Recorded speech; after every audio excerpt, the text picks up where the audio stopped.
নবীজি বলছে যদি কেউ ক্ষমা চাওয়ার পরে কোনো কেউ যদি ক্ষমা না করে, সেজন্য আমি নবীর সুপারিশ আশা না করে। খুব মারাত্মক কথা, কিন্তু সেজন্য নবীজি বলছেন, হে আমার উম্মত, যা জামিলা হয়েছে, যার সাথে হয়েছে, তুমি ক্ষমা করে দাও, তুমি ক্ষমা করে দাও। সে ক্ষমা চাক না চাক, তুমি মাফ করে দাও। তুমি যদি মাফ করলে তোমার ইজ্জতের কমতি হয়, আমি মুস্তাফা থেকে হাসরের ময়দানে তোমার ইজ্জত বুঝে নিও।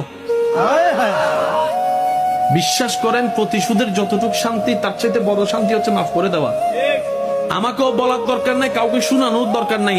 আপনার জীবনের সবচেয়ে বড় শত্রু যে ইনডোর হোক, আউটডোর হোক, ঘরের হোক, বাহির হোক, যার সাথে আপনার বনেও না, যার সাথে চেহারা দেখতে ইচ্ছে করে না, এরকম কেউ থাকলে শুধু মনে মনে আমার দিকে তাকাই হলো কথাটা রাখার জন্য, শুধু মনে মনে বলেন, যা তোর মাফ করে দিলাম।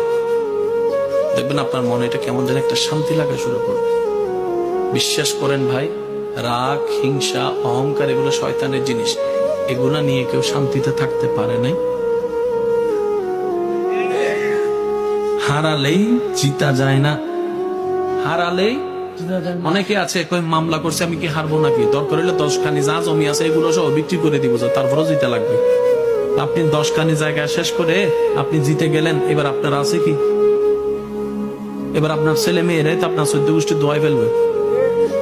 বাস্তব যেটা সেটা বলেন না রে ভাইয়া।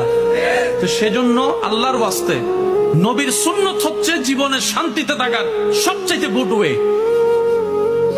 আল্লাহ পাক আমাদের সবাইকে বোঝার তৌফিক দেন।